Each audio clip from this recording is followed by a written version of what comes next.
Hello, everyone, and welcome to the Sensor Plane Photography Podcast. I'm your host, Jason Odell, and as usual, this is where light and technology come together.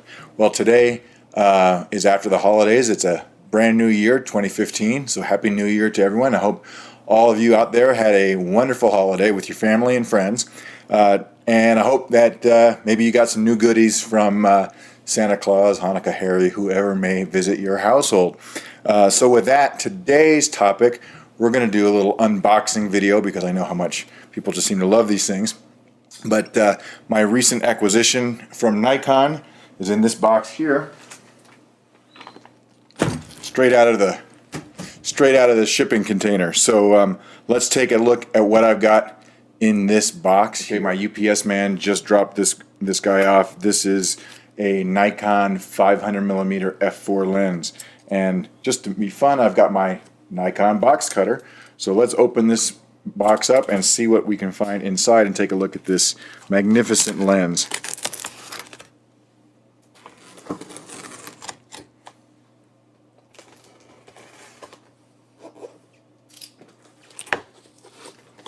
All right.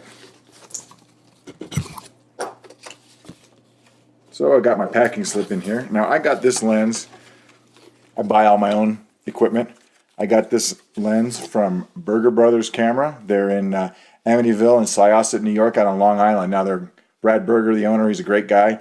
They had the best deal on this particular lens by several $100s. So if you're looking for a 500mm lens, call up Brad and he'll hook you up with one of these. They're not cheap, but anytime you can save a couple $100s over the normally advertised price for a guaranteed USA Nikon lens, you do it.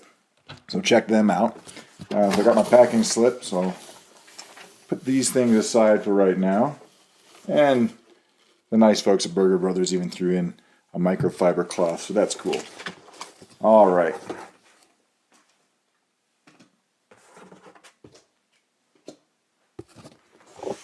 So the outer box, and then there's that Nikon box inside. So I'm going to have to get this one out. There we go. Now here's the real box. This is what you get instead of a gold box when you buy a big telephoto lens. Here it is, AFS Nikon 500mm f4G ED VR. This is a wonderful lens. Let's take a look at it.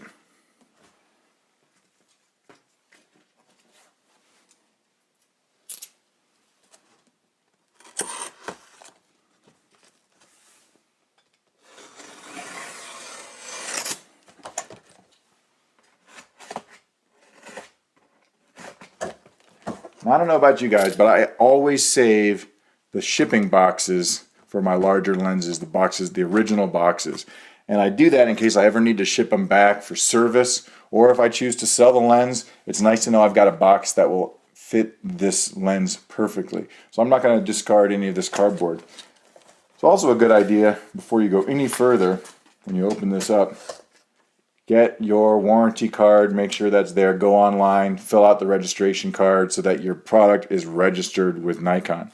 So this is going to live either in the box of the original lens, like if it's a smaller lens, I'll just keep it in the box, so then if I have it handy, I know exactly where it is, or file this away in your files.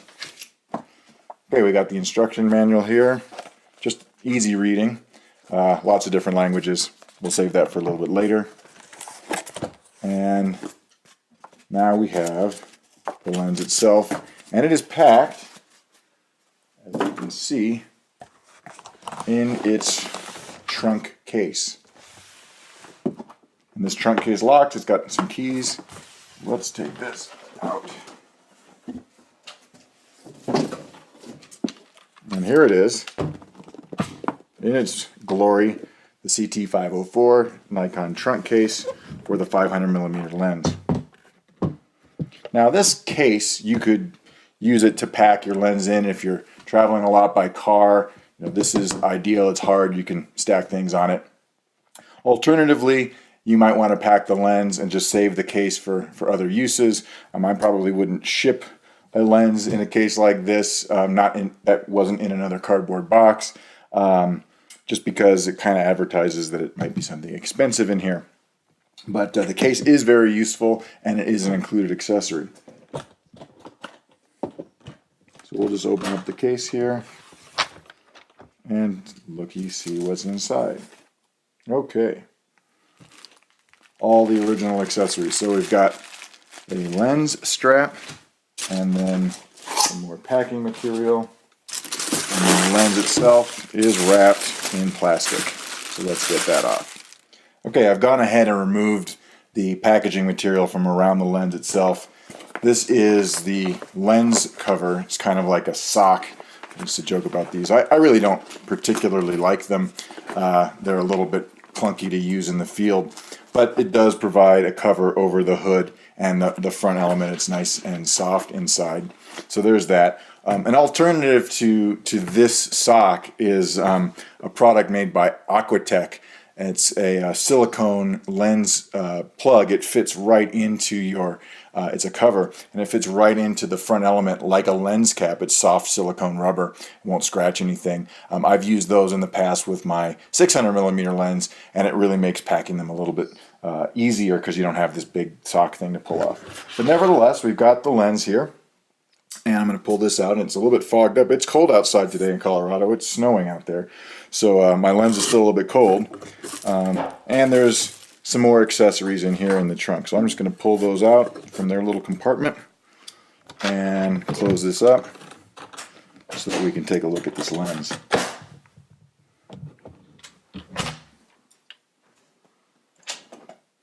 Okay, so here we've got the lens. The lens hood is reversible. It's made out of carbon fiber, so it's rigid and fairly lightweight. There's some more material in there that I'm going to have to remove because normally it's not reflective on the inside. There's some plastic in there. And then we have the lens itself.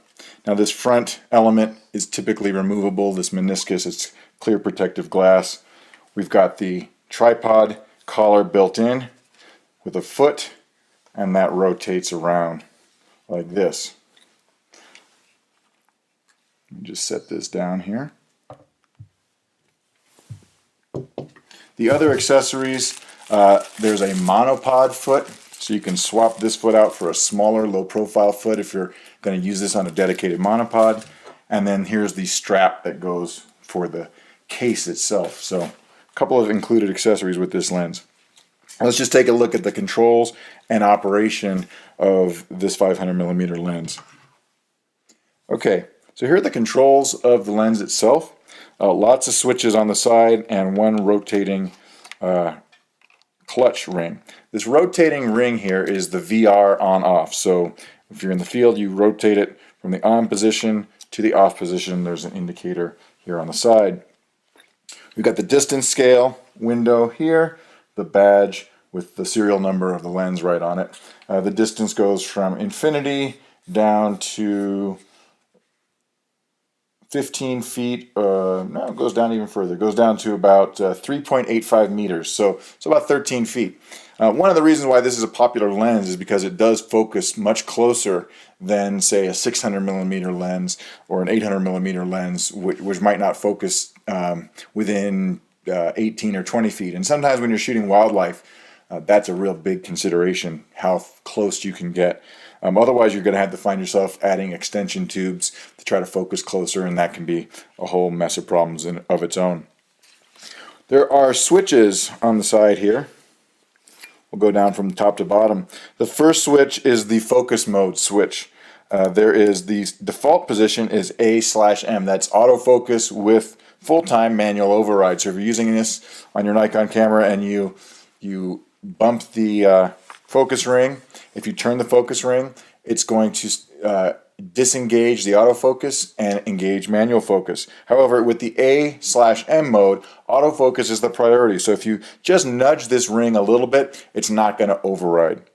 There's another position called M/A. That's going to be manual focus priority with autofocus override. So that's going to take priority of input from the focus ring itself, but you can still use autofocus with the camera. And then the third position is just M. That's full-time manual focus. So if you're using any Nikon camera, you put it in M, you don't have to switch to manual focus on the camera body itself. So that can save you a little time in the field. The next switch is the focus range limiter. And there's two positions: full, which is infinity to the closest distance, and then the second position, which is infinity, or 8 meters to infinity. So you'd use the second position, the 8 meters to infinity, for situations where you know you're not going to be focusing on close objects. So it will allow the camera to focus faster because it's not going to rack the lens back and forth. Now on these lenses, I really wish there was a third position, because I do a lot of wildlife work where I don't want the lens to rack out to infinity. I want to keep the focus close. So it certainly would be nice to see a range for something like minimum focus, 4 to say 10 meters. That would be really nice for wildlife photographers, like birds and things, when you're focusing close and you don't want the lens to have to hunt back and forth. You miss a shot that way. Okay, moving on down the line, the VR switch here. Again, it doesn't activate the VR, but this is where we can configure the VR between the standard mode and tripod mode. So in tripod mode, the VR system is tuned to know that you're mostly going to be steady and it's not going to try to overcompensate. Older lenses, older Nikon VR lenses, they always told you to turn VR off when you were on a tripod, because being stable would fool the VR system. It would try to compensate for movement that wasn't there, and it could introduce blurry shots. That doesn't happen on these fancy lenses because we've got tripod mode VR. The next switch is another interesting one that you'll find on a lot of the fancier prime and some of the zoom telephoto Nikon lenses, and that's the memory switch. There's three different ways. There's some buttons out here, these little buttons on the end of the lens barrel. I don't know if you can see those, but there's a couple of them here. There's actually 4 of them. They go all the way around the lens here, so that no matter how you're using this, you can, in the field, you can push this button. Now you can configure what that button does with this switch. There's 3 possibilities. The first is AF lock, autofocus lock. So if you're in continuous focus mode, depending on how you have your camera set up, you can hold this button, it will lock autofocus down. Okay, so that'll lock the focus, you can take the picture. The other position on the extreme is AF on. So you could configure this button to be an autofocus on. So you could, instead of focusing with the body, you could focus by pressing the lens. So you could use this as an AF on button. And maybe you want to do that if you don't have an AF on button on the back of your camera. Some cameras don't have that. The middle position is the most interesting one, and that's the memory recall. With these lenses, and it was true, and it's the 300-8, the 200-400, the 4, 5, 600 millimeter lenses from Nikon, all those big lenses, they have a memory preset for a predefined focus distance. There's a little button right here on the barrel of the lens that's memory set. You put this switch to the middle position, you focus, and then you press this memory set button. And the lens will move a little bit, the focus will lock, and if you've got the beep turned on, there's the last little button here is a beep, so you can have it beep when it focuses. Then it'll indicate that the focus position is locked. So then you're out there taking pictures of whatever. If something, an object of interest, a subject of interest, gets onto, let's say you're focusing on a particular perch for a bird, you lock the memory preset on that perch. By pressing this button, the lens will automatically snap back to that predefined focus point, which will allow you then to quickly acquire focus on whatever's there. Sports photographers talk about locking this to second base. So they want to get a picture of the guy sliding into second base, but they're mostly focusing on other aspects of the game. Well, the guy goes to steal the base, you hit your focus recall button, pop the button, it focuses back instantly, and you can fire away and hopefully grab that action when it comes. So that's what these switches all do on the side of the lens. Okay, so if you're a wildlife photographer and you're using this lens on a tripod most of the time, there's really 2 ways to go. One is you can try to screw this threaded stud directly into your tripod head, which is kind of a pain. You can do that on some tripods. The other thing would be to get a quick release plate that mounts to the foot itself. You can do that, but then it's just another piece. The third thing, and the most elegant solution, is to replace the foot here with a custom made foot that's already got the Arca Swiss style dovetail plate machined into it. And that's what I have here. This is the Really Right Stuff foot. It's a replacement foot for this particular lens. It's going to go right on here. And so let's install that. This has the nice dovetails built in, plus some stops, some safety stops, so that if your lens starts to slide out, it's not going to slide out of the clamp. And you can then use this foot with any of the Arca Swiss compatible clamps on a ball head, or with a Wimberley sidekick or a Wimberley gimbal head. And that's going to be really nice when you're trying to use a large lens like this on a tripod in the field for wildlife photography. So in order to change this out, we've got a little Allen wrench here that was included with the foot, and we're just going to go in here. I'm just going to unscrew these. I'm going to try not to drop everything. And we're just going to unscrew the hex nuts that are holding this foot in place, and this is intentional. These feet are designed to be removed. Recall that there is, right here, Nikon included a monopod foot that I could swap out if I so chose. Just wanted a lower profile foot. I'm going to put this one on, so let's get these screws out. Okay, so got those screws off. Now the foot just comes off. Oh, there's actually 4 of them. I'm sorry. Let's take all the screws off.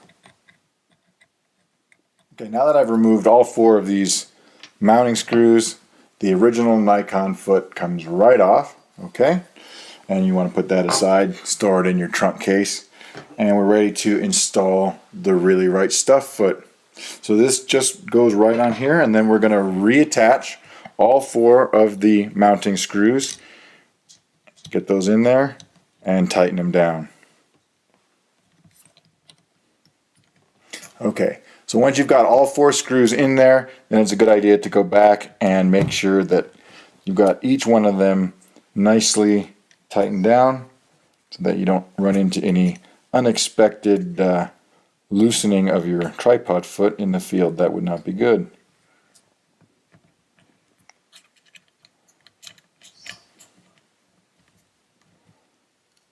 Okay, so now we have replaced the foot.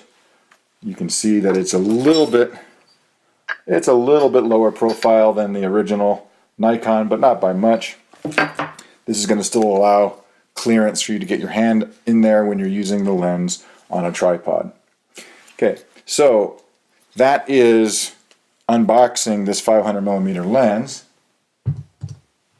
And again, I want to thank my friends over at Berger-Bros for having this lens not only in stock, but at a great price too. So I highly recommend you checking them out. Now, those of you who have been following my podcast for a while or follow along in the blog, you probably know that for the most part, my birding lens has been the 600mm f4 Nikon. You're probably wondering why I went out and got a 500mm Nikon. Well, I want to talk a little bit about that, especially in the context of what I'm using this lens for, which is wildlife photography. I'll start off by saying that I sold my 600mm lens and used the proceeds from that to purchase the 500mm lens. But if you're into wildlife, especially birds or smaller animals, at some point you're going to need a long lens, a telephoto lens. And by long, 300 isn't going to do it. You're going to need something 4, 5, 600 millimeters long. That's just the nature of it. Now, you can get a variety of lenses. Obviously, the manufacturer's lenses tend to be the most expensive, but I have found they also tend to be the most functional and most compatible with your cameras. Third-party lenses are good. I've used Sigma lenses. I've used Tamron lenses. They're fine, but they, as a general rule, need to reverse engineer the autofocus mechanism, whereas Nikon, Canon, they're designing their lenses to work on their cameras, and they know what future features may be enabled on cameras that don't yet exist, and these lenses will be able to support those cameras in the future. So just an idea, but again, a lot of money. So if you're looking for one of these lenses, the used market is a great place to look. Nikonians forums for buying and selling gear, a lot of times you'll find people selling these. So why a 500mm lens? That's really the question. And for the longest time, wildlife photographers, the 500mm lens was the way to go. And then we got into digital. Digital with crop sensor bodies before there was 35mm or full frame bodies. And with crop sensor bodies, we didn't need a 500 or a 600. In fact, sometimes that was too much lens. There's times when that's just, the angle of view is so narrow that it's too difficult to use. And so zoom lenses like the 200 to 400 were perfect on Nikon, DX bodies. Canon has a 100 to 400 that's perfect focal length for their APS-C sensors as well. Then as we got into full frame cameras, we needed to get more focal length back because we no longer had that multiplier. And that was one of the driving forces for me buying a 600mm lens when I did. Now we're back to a situation where most bodies there's a lot of full frame options out there, and we have more pixels on our sensors. So if I put when I started off with Nikon with a D3, it was a 12 megapixel camera. Now I have a D810, which is a 36 megapixel camera. I also have a D4, which is a 16 megapixel camera. What that means is that I'm able to crop a little bit, in some cases extensively, like with the D810 or D800. I can still crop in and get all those pixels. Having a little bit shorter focal length for wildlife can be very useful. Couple situations. If you're shooting larger animals like elk, you don't necessarily need 500. 300 is going to be fine. But for birds, especially the larger birds, a 500 tends to be really the sweet spot of focal length because when the birds spread out their wings, you don't want to be so tightly cropped in that you cut off wings and feathers. And if you're trying to capture flying birds in flight, or biffs as they call them, having a little bit looser composition with something like a 500 or even a zoom lens is far easier. It makes it a lot easier to acquire your subject, see it out there, and then you can zoom in if you need to. So a 500 is useful focal length in today's digital camera environment. A couple other reasons why the 500 is great. I've printed out some specs here. Just did a quick lens compare over at B&H. Some specs, the 600, the 500, the 400 millimeter Nikon lenses, they're all ridiculously expensive. So price aside, one of the things that's really nice about this 500 millimeter lens is that it will focus down to 13 feet. Okay, again, I mentioned that earlier. That's kind of important. The 600 millimeter lens focuses down to just under 16 feet, 15 feet. It's 4.8 meters instead of 4 meters. Those doesn't sound like much, but those couple of feet difference can make a really big deal. It can be a real big deal when you're photographing birds, especially if you're in a blind. If you're in a hide and the bird comes in really close to you, there were times when I've been down in Texas doing my birding workshop where I couldn't get the shot because I physically could not focus my 600 millimeter lens any closer. This lens will focus a little bit closer. The other wonderful thing about the 500 millimeter lens as compared to the 6 is that it's so much smaller and lighter, so much easier to pack. A single piece slim lens hood instead of a two-piece massive carbon fiber lens hood. Makes packing it in your suitcase for travel a lot easier. It is also a lot lighter, and I say that tongue in cheek, but this is an 8.5 pound lens. 8.5 pounds, so that's what is that in metric? 3.9 kilograms. That's heavy, okay? But at 8 pounds, If I hold this, it's not ridiculously unbalanced that I couldn't attempt to hand hold it or use it on a monopod, whatever. I'm not going to want to do that all day. I don't have a hydraulic arm. I'm not the Terminator, but it's doable in a pinch. You compare that to the 600 millimeter lens. That's 11 pounds, a little over 11 pounds actually, 5 kilograms. That's just huge. It's really almost impossible to even attempt to handhold that lens, VR or not. And then the 400 2.8 lens is almost the same size, at least the original, most of them are. That one's a 10-pound lens. Now, Nikon does have a new 400 2.8 lens. It's beautiful.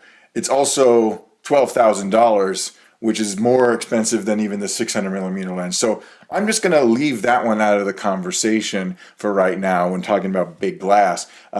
You're probably not going to buy that one. Heck, I'm not going to buy that one as much as I would love it. If you ever want to drool over an MTF chart, check out the sharpness specs of the new Nikon 400 millimeter FL lens.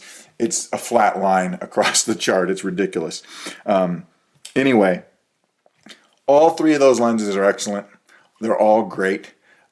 What are your options going back down to the range of mere mortals in terms of, not everybody's going to be throwing $5, $6, $7, $8, $9, $10,000 at a lens. If it's your living, it's one thing. If it's your hobby, very different. What can you do? Just want to throw out some alternative lenses instead of something like, a massive prime. If you shoot on a crop body, a Canon body, a APS-C or a Nikon DX body, then there's some really good zooms. I've already mentioned two of them.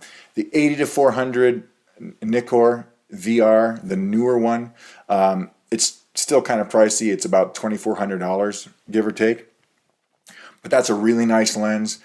People have come on my birding workshops, have used that lens with, say, a D7100 body, been very happy with that lens. You could also use it with something like a D750 or even a D810 and put it in crop mode, and you'd be able to still capture 20 megapixel images and get that extra bit of reach. And it's a zoom, which sometimes is really nice for framing your subject, especially if you're working with larger wildlife or flying birds. Sometimes trying to spot your subject through one of these massive lenses is really difficult. On the Canon side, there's the 100 to 400, and I believe it's a f4.5 to 5.6, somewhere in there. Similar kind of thing, easy to handhold, lightweight, works well on either a crop sensor or a higher megapixel body. There's also some third-party alternatives out there. Sigma makes a, they have a, I think it's a 150 to 500, and I believe Tamron now has a, I don't remember what it is, but it goes out to 600. It's a zoom. It's a f5.6. The downside with some of those lenses, they're good optically. They tend not to have quite the clean bokeh that you will get with a prime. That nice, smooth, out of focus background. This goes for even the Nikon and the Canon lenses. The third-party lenses will sometimes, depending on the lens, they may have a maximum aperture of f6.3 at the longest end, which is going to degrade your autofocus performance a little bit, especially in lower light conditions. Now, some of that will depend on your camera, but it's just something to keep in mind. So there are alternatives out there. I used to own a Sigma 500 millimeter f4.5 lens. It was a great lens. The only drawback it had was it didn't autofocus with the Sigma teleconverter.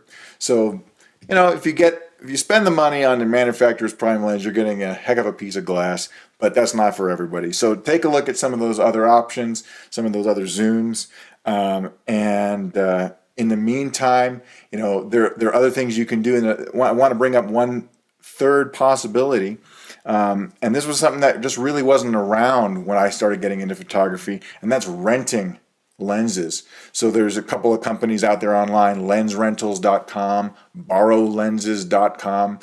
They are known to be reputable. They will ship you a big lens.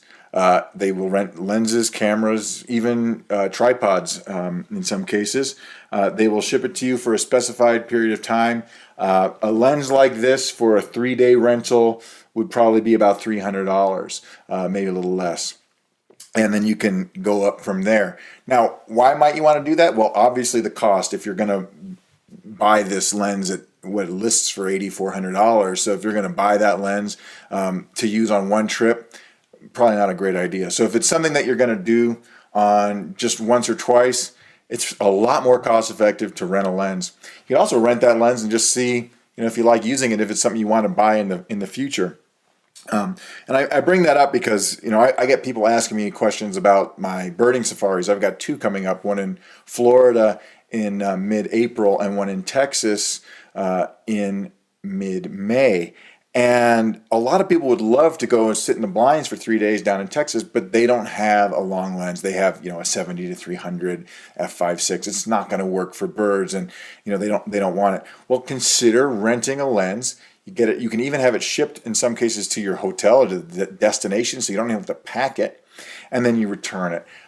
It's a great way of getting access to big, expensive lenses for that once-in-a-lifetime opportunity for birding or wildlife or whatever it might be. So check that out too.